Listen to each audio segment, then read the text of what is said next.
Welcome to the Psychology Podcast, where we give you insights into the mind, brain, behavior, and creativity. I'm Dr. Scott Barry Kaufman, and in each episode I have a conversation with a guest who will stimulate your mind and give you a greater understanding of yourself, others, and the world we live in. Hopefully we'll also provide a glimpse into human possibility. Thanks for listening and enjoy the podcast.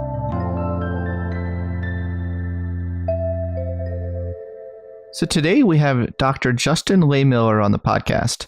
Dr. Lehmiller is a research fellow at the Kinsey Institute and author of the book Tell Me What You Want, The Science of Sexual Desire and How It Can Help You Improve Your Sex Life. Lehmiller is an award-winning educator, having been honored 3 times with the Certificate of Teaching Excellence from Harvard University, where he taught for several years. He is also a prolific researcher and scholar who has published more than 40 pieces of academic writing to date, including a textbook entitled The Psychology of Human Sexuality. Hey, thanks for chatting with me today, Justin. Hey, thanks for having me, Scott. What a topic this is. Something we really haven't represented as fully in the podcast, and really trying to kind of expand the depths of humanity that we cover on this podcast and understanding of that. Let's start with Freud, because everything always starts with Freud, right? And then we criticize it, and then we say what he got wrong, and then we say what the way to science is. So what did Freud have to say about sexual fantasy and desire? Did he have anything to say on that topic?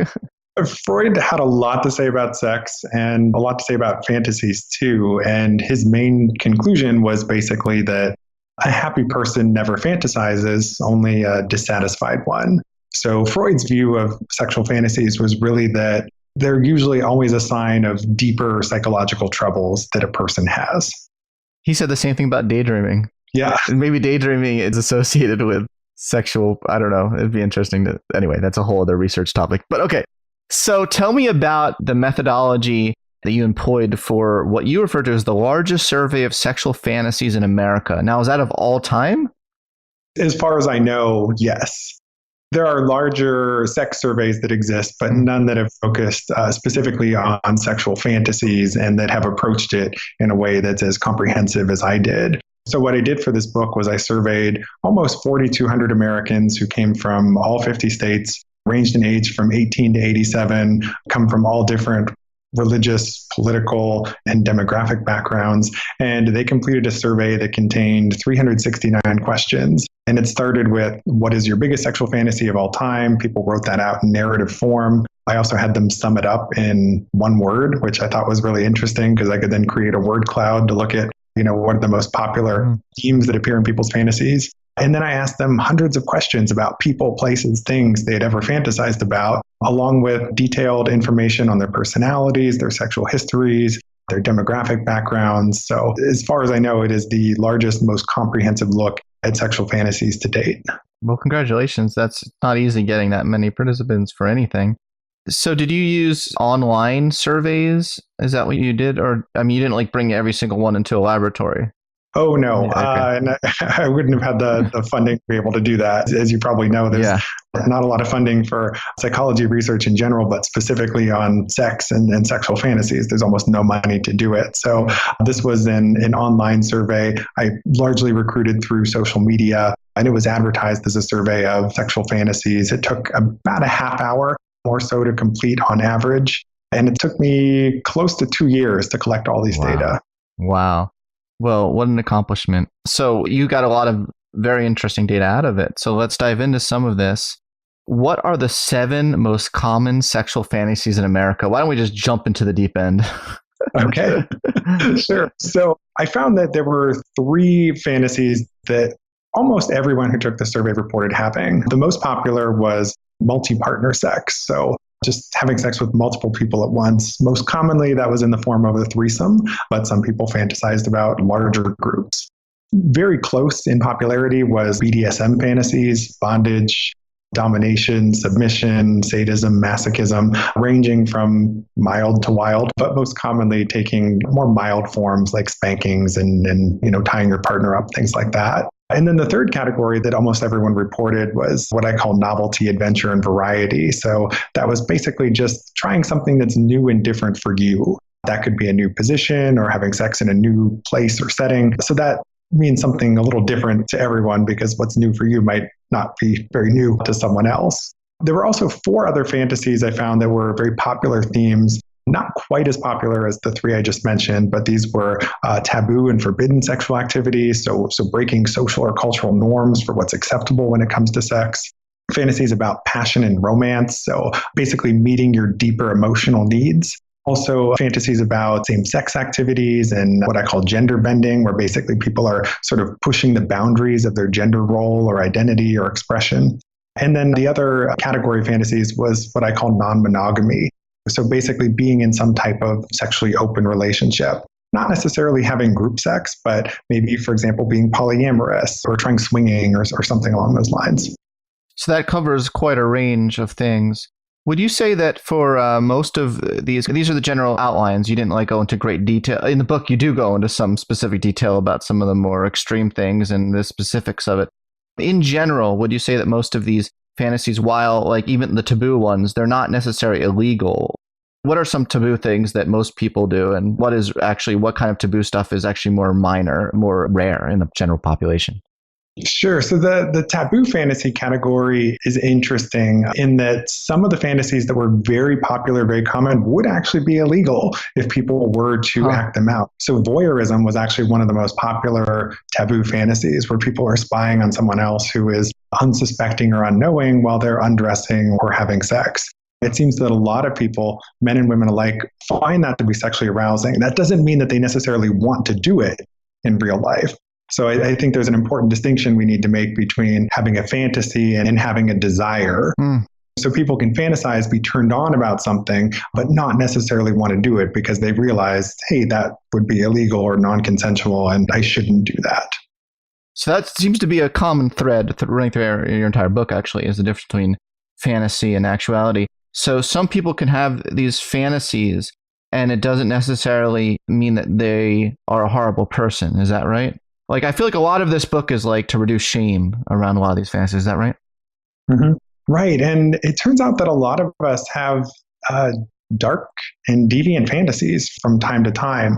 And it seems like it's normal to have those fantasies. And it's not a sign of psychopathology. It's not a sign that you're on the route to becoming a sex offender or something along those lines. It's really only when you have these dark, deviant fantasies all the time, and that becomes your preferred fantasy content, that it starts to represent a problem. And that is rare. So a lot of people will have deviant fantasies, occasionally, but when it becomes the preferred fantasy content, that's a very different thing. That's a really important distinction, it seems. And also the point you're making that we shouldn't really judge people by the content of their fantasies necessarily, right? The whole phrase, judge them by the content of the character. What I'm trying to say is, it seems like you're saying, don't judge the content of the character by the content of their sexual fantasies. Right. And that's where it's, it's the first time I ever phrased it like that. But yeah, that's where it's useful to make the distinction between having the fantasy and then wanting to act on it or actually acting on it, because that is a very different thing than just having the thought pop into your head. Sometimes we have fantasies that pop into our heads simply because we have very active imaginations. I find that people who score high on this measure that's called having a fantasy-prone personality, which basically means you daydream a lot, you fantasize a lot. Yeah. People who are high in this fantasy-prone personality fantasize more about everything, whether it's conventional or unconventional. And that doesn't necessarily mean that there's anything deeper to it beyond just that they have a lot of thoughts that pop into their head. So this is something I found interesting, because it seems like there's a kind of a general... I always like to think of generalized principles and stuff. And it seems like sexual self-actualization is really important for well-being. This is something I gathered from your book as well, that it seems like the more that people have these fantasies and kind of keep them in their head, the more taboo it becomes, the more guilt-ridden it becomes. But if they can find safe, obviously consensual ways of expressing it, you say most people actually report when they actually express their fantasies, they're like, wow, that was awesome. Mm-hmm. Right. Yeah. So one really interesting thing I found was that when I asked people how common they thought their sexual fantasies are, most people thought that they were rarer in the population than they really are. And that's a big part of where all of this shame comes from, is that people think they're weird or abnormal or unusual for having the fantasies that they do. And when they start feeling guilty or ashamed of their fantasies, then they tend to keep them to themselves rather than sharing them with their partners. But what I find is that when people start to express those fantasies, share them with a partner, this doesn't necessarily mean act on them, but just having that open communication with a partner about fantasy and desire, what you find is that for the most part, people report positive outcomes. They report that it actually improved their relationship to be able to talk about these fantasies with their partners. So there's a lot of potential benefits we stand to gain by having more open communication about our fantasies rather than just keeping them to ourselves and having all of this pent-up guilt and shame that goes along with them. What individual differences factors did you find were most predictive of feeling guilt over your sexual fantasies? Ooh, that's a good question. Didn't you write about Republicans, how they have a lot of guilt? Yeah, so certainly there were some political and religious undertones there. So for people who have more political and moral restrictions placed upon them, they do tend to feel more guilty about their sexual fantasies, no matter what they are. There's also an interesting gender difference where I find that men feel more guilt about their sexual fantasies than women. And to me, that was really surprising because we live in this society that is very judgmental of women just for being desirous of sex. So you might expect that women on average would feel more guilty about their sex fantasies, but that's not what I found. I found that men felt a lot more guilt than women did. Part of that might stem from the fact that men report having more taboo sexual fantasies than women. So maybe that's where some of the guilt stems from. But, we see some interesting political, religious, and gender differences there in those feelings of guilt. Do you think that the Me Too movement actually might explain some of this as well, where men are now being overly cautious? I should note that these data were collected before the Me Too movement really kicked. So these data were collected toward the end of the second Obama administration. So how it would relate to Me Too, I can't necessarily say based on the timing of data collection, but I do think that there's an interesting point to be made there, that there might be some linkages there that could be contributing to further shame and guilt about sex fantasies. And one area in particular where that might happen would be in the case of forced sex fantasies. I found and wrote about this extensively in the book that a lot of men and women fantasize about being taken against their will. So amidst the current backdrop of Me Too, where we're talking about rape and sexual assault, how people might feel about those forced sex fantasies might be very different today compared to when the data were collected. I've always found that data interesting about the prevalence of these kinds of fantasies. And when you look deeper into it, it does seem as though the content of fantasy is more of like controlled rape in a sense. Like you're the one actually in control. Like it's not, the fantasy is not actually about non-consensual rape, but it seems to be, in my reading of the literature, more about a desire to kind of, someone wants you so bad, that there's kind of this overriding passion where you feel wanted in a sense. Is there something to that?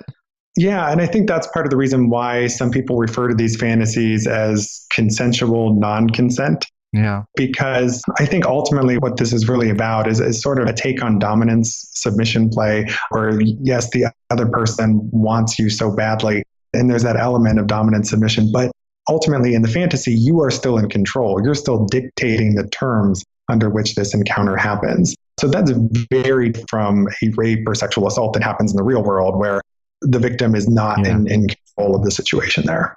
It really seems so. Let's talk about some other sex differences. But in order to do that, I think there's an important distinction to be made here between sexual orientation and sexual flexibility. Can you just describe the difference between the two? Sure. So I talk about this a bit in the book. Your sexual orientation is really what orients you toward persons of a certain sex. So whether you're heterosexual, homosexual, bisexual. So the orientation is really more about who you're attracted to. And the flexibility portion is more about your willingness to deviate from sexual norms and also deviate from your orientation as well, to try new things and have new partners and experiences. So you found that women tend to have more flexible sexuality, is that right? Right. In a lot of different types of ways. Women were more flexible with respect to the gender of their partners. So, for example, women who identified as exclusively heterosexual reported more same-sex fantasies than men who identified as exclusively heterosexual. There were other areas where we see women's greater flexibility coming out, for example, and having more BDSM fantasies across the board. That was one of the things I found really interesting was that women reported more BDSM fantasies of almost every type whether it was taking on a sadistic role or a masochistic role or a dominant submissive role, women were reporting more of these fantasies than were men. So that's an interesting finding. Let's talk about BDSM for a second, because it's a topic not talked about that frequently in polite company in society, right? Because there's a taboo against it, which obviously is probably part of the allure of it for a lot of people. That's the point, I guess. But there is this kind of notion that you must be mentally ill if you have BDSM fantasy or you act out BDSM, that if you like the sadism aspect of BDSM, that you're a sadist in real life, right? Is that necessarily true? Does your data challenge any of these widely held stereotypes? Yeah, my data and the data of other researchers looking at people who are interested in BDSM finds that they are not poorly adjusted psychologically. They are not necessarily victims of sexual abuse either. That's the popular stereotype that is reinforced by depictions like 50 Shades of Grey, which seem to suggest that if you're into BDSM, that you come from this troubled history and past and that you're messed up. 50 Shades of messed up is the expression I've heard. Yep. So yeah, the data doesn't really seem to support that idea. One interesting thing I did find, though, was that for people who had BDSM fantasies and who had acted on them, they reported better psychological adjustment than people who had BDSM fantasies but had kept them to themselves.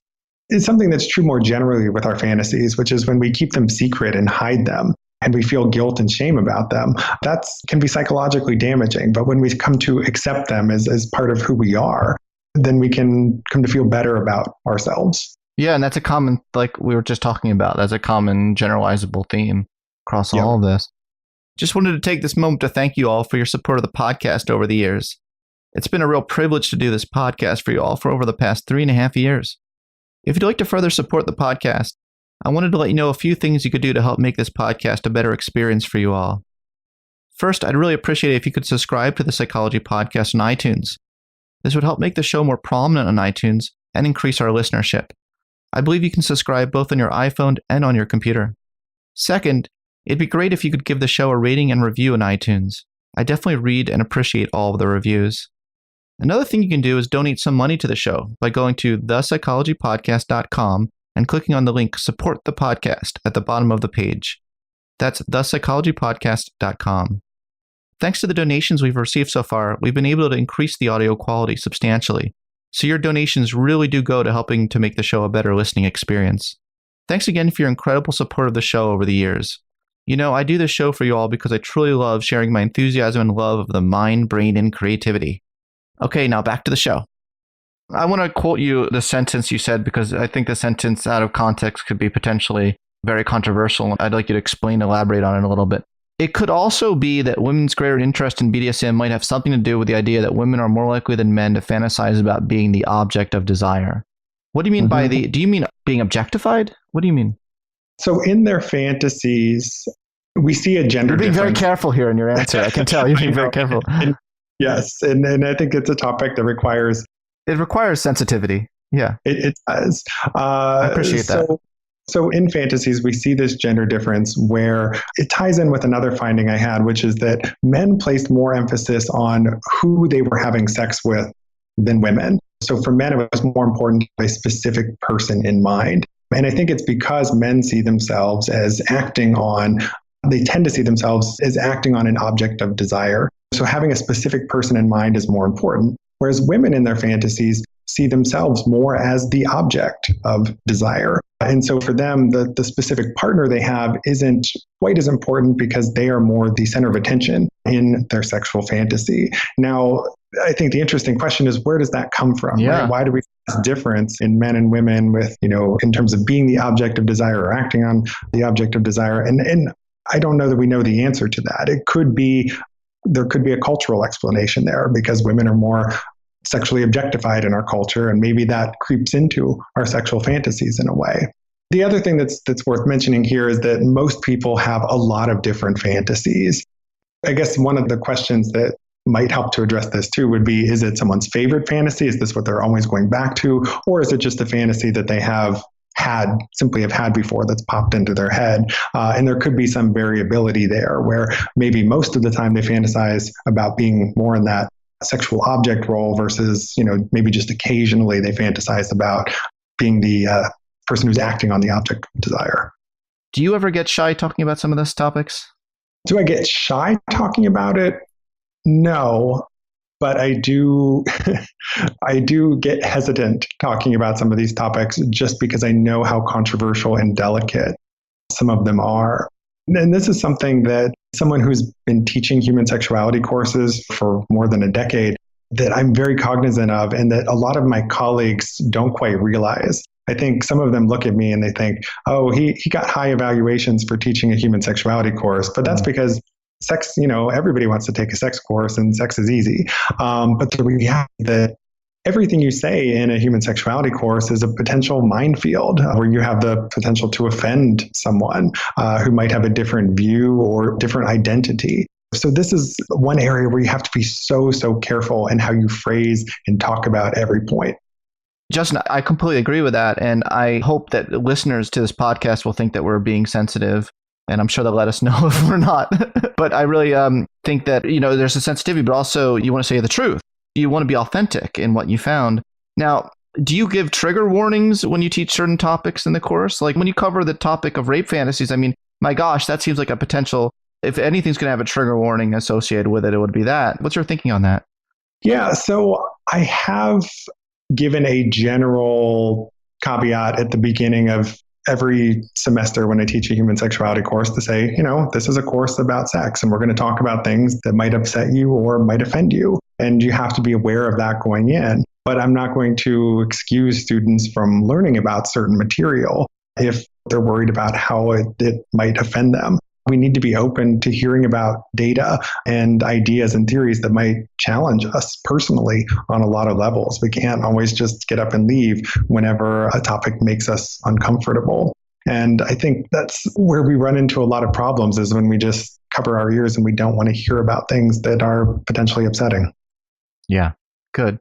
Okay, so we can just end the discussion of sex differences by emphasizing the point that men and women really do tend to fantasize about the same things. The main difference is in the frequency with which they have a given type of fantasy. Is that right?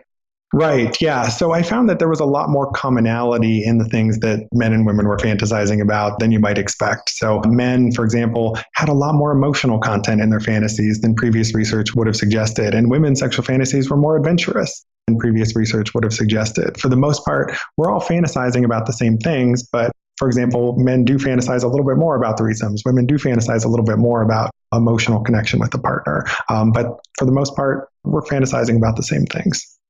Good. That's a really good point. And there was an interesting book called, was 1,000 Wicked Thoughts or something like that? A billion. A billion. And something that struck me in reading that is that some topics, it's like people getting as close as they can to taboo without crossing a line. So for instance, stepfather pornography is really popular, but it's not actual father pornography is popular, but stepfather. Is there something to that? Yeah. So, there's actually a bonus chapter for the book that goes into a lot more detail. Yeah. It goes into a lot more detail about these taboo fantasies. And I do talk about incest fantasies in there. I also talk about furry fantasies, people who like to dress up as an animal to have sex. I cover all of the sort of less common sexual desires there. But I think a big part of what draws people to the taboo is basically just that it interjects this form of novelty, that it's something you're not supposed to do. And when you're told that you can't do something, that often makes you want to do it even more. It's the classic reverse psychology. So there's a bit of that reactance that's going on. And there's just that sort of heightened level of excitement that comes along with doing something or thinking about something that you're not supposed to do or want. So certain people are more drawn to the taboo. Those people would be high in the trait of sexual sensation seeking, where they just have a higher threshold for stimulation. So if you're one of those sensation seekers, you might be more drawn to the taboo just for that reason. Yeah, I think that's a really sensible answer. This book could just be extraordinarily eye-opening to a lot of people who have been feeling a lot of guilt over their fantasies. Also a lot of, religious people who've grown up in religious backgrounds where they were taught that even just thinking about sex, no matter what kind of sex, is really bad. It's eye-opening at a really deeply profound level, though I feel like at even a more profound level than even the points you make in the book explicitly, because are you telling me that most people like we meet every day in our life have a lot of freaky fantasies going on in their head, like we don't know about. Like, I mean, when you actually get to the truth of the matter of the world, isn't that like a bit like incredible, a little too eye-opening? Yeah, I mean, it depends on your perspective. Do you know what I mean? Yes. But I think, one of the takeaways from what I found through this research is basically that, what would be unusual would be if you only fantasized about very conventional sexual activities. If your fantasy was only ever having penile vaginal intercourse with a spouse in a monogamous marriage in your own bed, every night, for the rest of your life, if that was your only sexual fantasy ever, that would be pretty unusual. It seems to be normative for people to be a bit kinky when it comes to their fantasies. Wow. So most people, when they fantasize, they're not fantasizing about like kissing the person, like really affectionate, loving, and then normal vanilla sex. Well, I mean, that is certainly a part of people's fantasies. Affection is a big part of people's fantasies because people are often trying to meet emotional needs through their sexual fantasies. I wouldn't say that that is weird or unusual in any way. My point was just that if that's the only thing you ever fantasized about, according to my data, that would be uncommon. I'd see, this is so interesting. That's why we need the science, right? Like, thank goodness you came along and did this largest survey ever in the history of the world, like, so we know the truth. But of course, the truth is going to make a lot of people uncomfortable, right? Sure. And there's a lot in this book that I expect that will be controversial. We talked about the 4 sex fantasies and how common they are being one of them. We talked about some of the gender differences being another. Another area is that, I see differences between Republicans and Democrats and the sexual fantasies that they have, with Republicans having more taboo fantasies than Democrats. So I think looking at across the board, there's a lot of controversial stuff in here. So let's not stop there. Let's keep going on. So what do your sexual fantasies say about you? Now, you ask 15 questions. Obviously, I don't think we have time for you to go through all 15. Maybe, how about I pick out some of the most delicious ones to me? Sure. Let's start with age, because there's something surprising there with age. Some people, may think that younger might be kinkier or not, but that's not necessarily the case, right? Right. So as people get older, they seem to become more sexually adventurous in a lot of ways. So I found that there's a correlation between age and fantasies about non-monogamy and group sex. So the older people get, the more likely they are to have, say, threesome fantasies or to fantasize about being in an open relationship. Interestingly, though, it's actually a curvilinear relationship, meaning that interest in those activities increases up till about age 40, stays high through the mid-50s or so, and then starts to decline again. And I think what's going on there is basically that as people are getting older and they enter long-term relationships, most people end up in monogamous marriages, that they're just looking for ways to spice up their sex lives. But then as they get older and enter their retirement years, their sexual needs and desires sort of change and adjust. So I think there's actually this whole developmental time course of sexual fantasies that something I want to explore in some future research. Totally. It makes complete sense from a novelty dopamine perspective. Like when you're 18, what's taboo to you is just having sex, like, because you haven't done too much. Most people haven't done too much of it by 18. But by the time you're like 60, you've done probably a lot. Yeah. So it makes so much sense that you're going to ramp up the dopamine system for what gets you turned on. So you only stopped with 87-year-olds. Like, what if you studied 97-year-olds? They could be the kinkiest of them all. You don't know that. You haven't studied it. I haven't, and certainly there are limitations of data based on age. Also, another limitation I should point out is that, I did focus on Americans' sexual fantasies. I didn't really look at people in different cultures. And I think that's another interesting direction worth exploring in the future, is how fantasies vary cross-culturally. Absolutely. Lots of interesting new hypotheses and things. So how you feel about your current relationship? How does that related? Yeah, so I found that people who are more satisfied in their relationships fantasized more about their current romantic partners. People who were dissatisfied fantasized more about celebrities and porn stars and other people. I think this makes sense, and it actually ties in with a new study I saw that came out this week, finding that when people fantasize about their partners, it promotes pro-relationship behaviors. It actually increases desire for your partner. So when you're having sexual fantasies about your partner specifically, it makes you want them more. and it makes you go out of your way to do nice things for them. So in that way, fantasizing about your partner can actually be really good for stimulating passion and keeping the relationship alive. I love that. What does it say about you if you fantasize about Batman? No, I'm not saying I don't. It's not me. but you write about this in your book. Right. Yeah. So people do have fantasies about a range of people other than their partners. Interestingly, your partner is the single person who's most likely to appear in your fantasies, but people do fantasize about celebrities, porn stars, superheroes, Batman being one of them. Batman was actually the most fantasized about superhero among heterosexual women. And so I think, for these fictional characters, superheroes and so forth, that's really just about temporarily interjecting a dose of novelty into your sex life. It might create a real sense of arousal right in that moment, but it doesn't necessarily mean that you got a thing for Batman. Well, who's the least sexiest superhero? The least sexy. Is Superman up there at all? Is Superman up there at all? Superman was, but actually Superman was more popular among gay men. So, there were some interesting differences there. Gay men were not fantasizing about Batman, but they were really into Superman and Captain America. Among heterosexual men, of course, Wonder Woman and Black Widow were among the most popular characters there. I'm a big fan of Black Widow. Mm-hmm. Not going to lie. She's also played in the movies by the most fantasized about female celebrity among heterosexual men, Scarlett Johansson. Wait, let's talk about, I don't know if you want to go down this rabbit hole, but Black, what is it about dangerous, sexy women?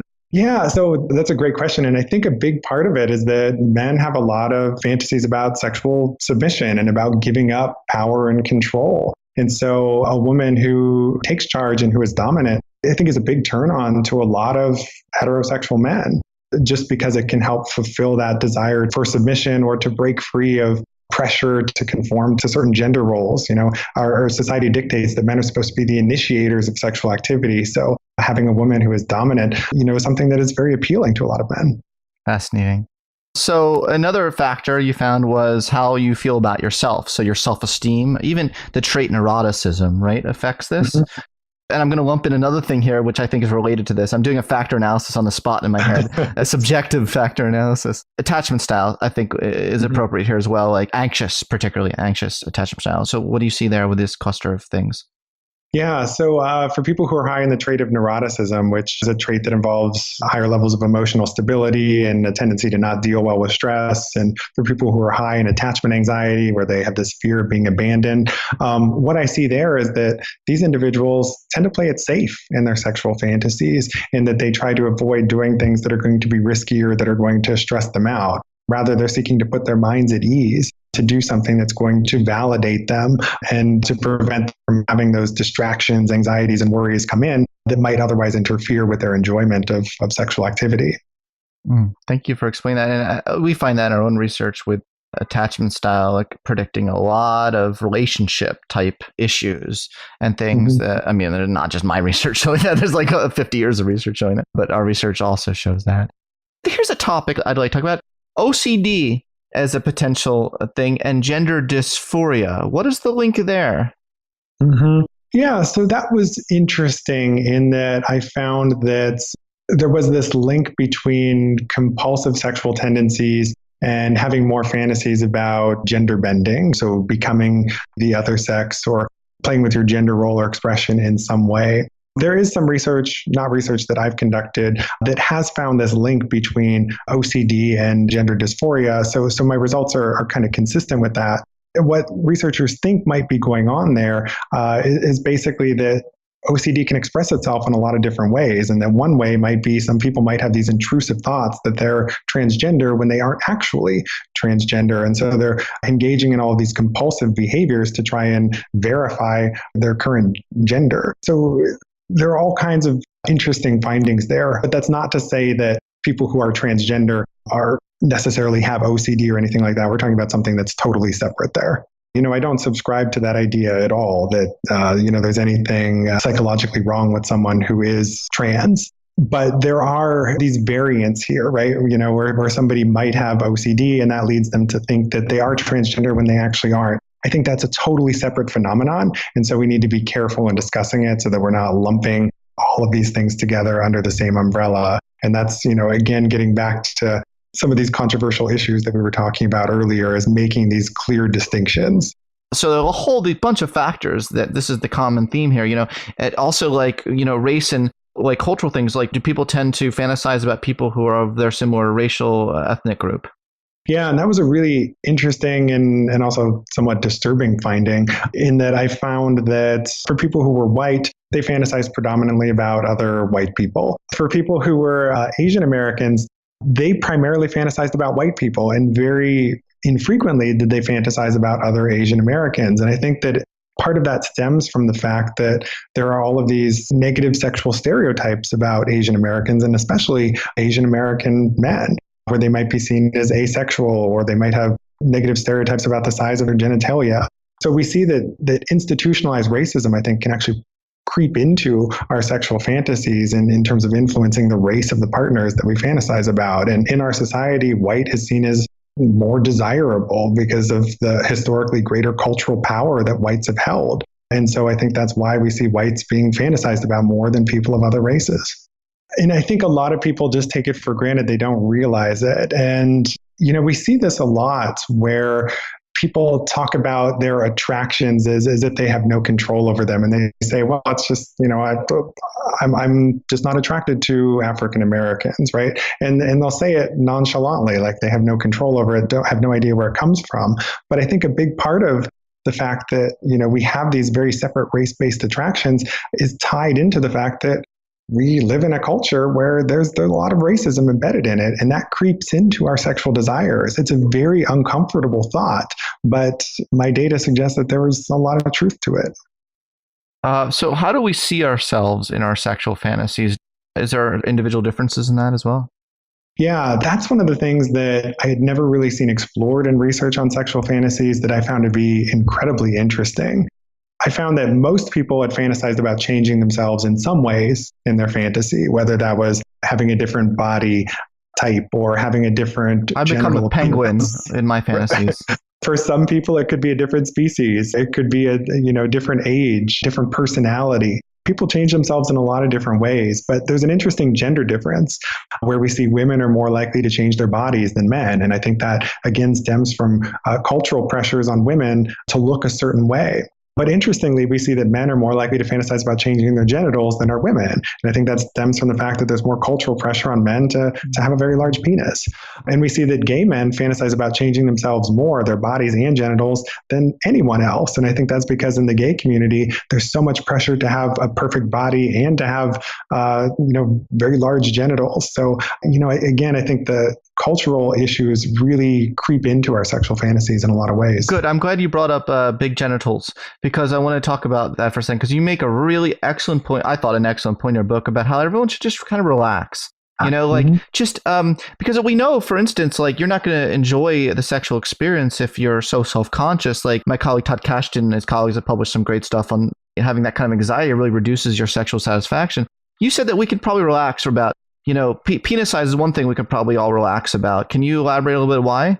Sure. So there are a couple of reasons there. One is that a lot of the men who think that their penis is too small are actually totally perfectly normal. We have very inflated expectations and beliefs about what the average penis size is. So odds are, if you're concerned about your penis size, you're probably pretty normal. The other thing, too, for heterosexual men is that the vast majority of heterosexual women say they're satisfied with their partner's penis size, and they're not clamoring for partners with much larger genitals. So, a lot of this concern and anxiety that men have about their genital appearance is totally unfounded and comes from these false beliefs about what normal is and about what they think women want. And, I think by having better sex education and by better understanding our bodies and what's normal, we can all relax a bit more and not get so hung up on our bodily appearance. And, this isn't just for men, right? There's also all of this cultural pressure and anxiety on women to look a certain way. And so, we need it across the board. Everyone needs to feel better and more comfortable in their bodies, regardless of gender, in order to relax and enjoy their sex lives more. I absolutely love that point. Would you be too shy if I asked you to give some numbers on what is normal? Because that might calm a lot of people. Mm-hmm. So in terms of penis size, there was a recent meta-analysis where I think it looked at 15,000 penis size measurements taken from several different countries around the world, all performed clinically, right? So there was standardized measurement, and the average was around 5 inches in length. Most men fell within a pretty narrow range. In terms of men who have the sort of porn star sized penises, it's a very, very small percentage of the population. I don't recall the exact number or statistic offhand for that, but it's available on my blog because I've written about this before. My blog is Sex and Psychology. And so, you can just search for 15,000 penis study and that will tell you the numbers there. Now, that was obviously an online survey as well, right?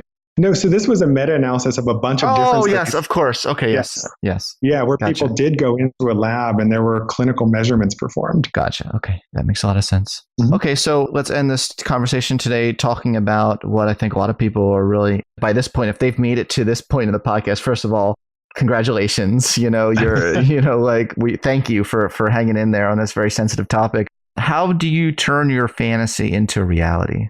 And should you? And which one should you? And should you not? Very carefully. So I think when it comes to this link between fantasy and reality, we need to approach it with great caution and realize that not every fantasy should be turned into a reality. So, first it has to check the boxes of being safe, sane, consensual, and legal. And if it doesn't meet those criteria, it's not a candidate for something that you would want to potentially act out. If it does check those boxes and you decide that, this is something you really want to act on and make a part of your sex life, then you need to have really good communication with your partner first, or partners, depending on what your fantasy is about, in order to make it happen. Because when people don't have the communication skills necessary, they can wind up in a lot of trouble in their fantasies and it might not go as planned.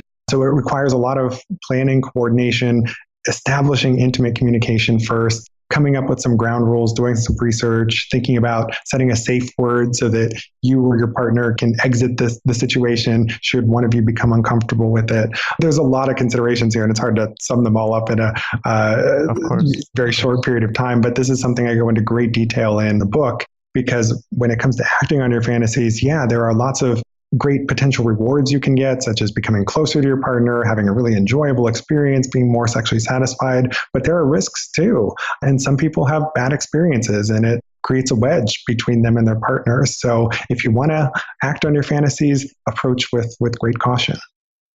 It seems like a very sensible advice. Now, you found that only less than 1 in 3 people have made their biggest fantasy a reality. So it sounds to me like most people in America are not sexually self-actualized.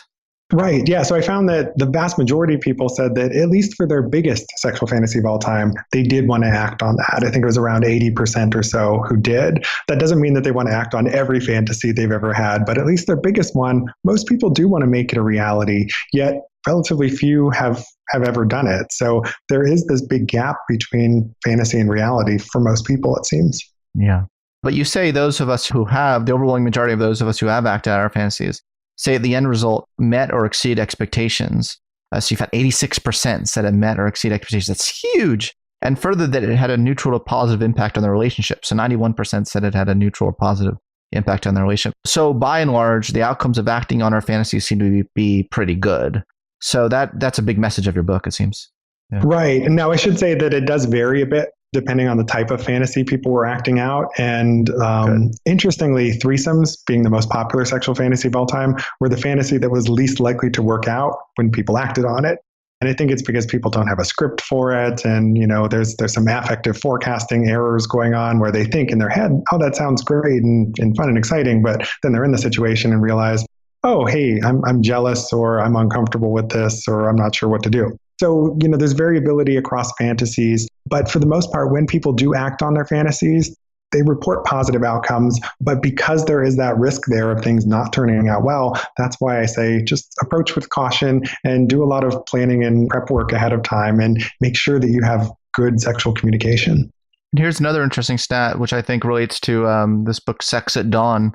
Believe it or not, non-monogamy fantasies were most likely to meet expectations, with 92% of those who had acted on non-monogamy fantasies saying the outcomes were at least as good or even better than they dreamed. I mean, what does that mean about the nature of the evolution of monogamy? Yeah, that I found to be a really fascinating finding, right? Because I think a lot of people just intuitively would expect that if you're having some type of open relationship, that's fraught with all kinds of danger and peril. But for the most part, what I see is that people report really positive experiences with it. In terms of, whether we're, sort of meant to be or evolved to be monogamous or non-monogamous, it's a great question. Different researchers have different perspectives on this. My view is really that different people are better suited to different kinds of relationships. And some of us are very well suited to monogamy. Others are very well suited to consensual non-monogamy. And so I think we do well to let people choose the types of relationships that are right for them, rather than saying everybody should be doing this or that.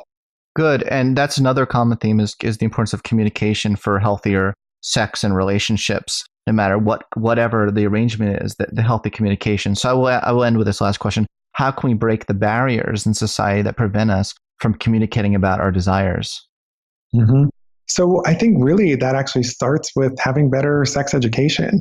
In the United States today, less than half of states even require sex ed, and a much smaller number require that sex ed is medically accurate. And so we have a lot of students who just aren't really being taught at all about sex, and they're certainly not being taught how to communicate about it. The primary message we get in sex ed is just say no, don't do it. So how is that going to set people up for the ability to communicate with their partners, not just about what they want, but to have conversations about consent and safe sex? So I think we need to do a lot more to lay the groundwork at a younger age for establishing good sexual communication. So that's having better sex ed in schools, having parents being comfortable talking to their kids about sex and answering their questions about it. So we need a broader cultural change in just how we think about sex, and just removing that shame and stigma that comes along from just mentioning the word sex. I love that point. So you're like the Kinsey of the modern age. Hey, I'm honored to talk to the Kinsey of the modern age today. Thank you so much for your time. And I hope a lot of people, this inspires people to read your book. Yeah, thanks so much for having me, Scott. It was fun.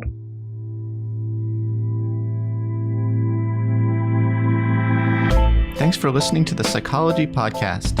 I hope you enjoyed this episode. If you'd like to react in some way to something you heard, I encourage you to join in the discussion at thepsychologypodcast.com. That's thepsychologypodcast.com. Also, please add a rating and review of the Psychology Podcast on iTunes. Thanks for being such a great supporter of the podcast, and tune in next time for more on the mind, brain, behavior, and creativity.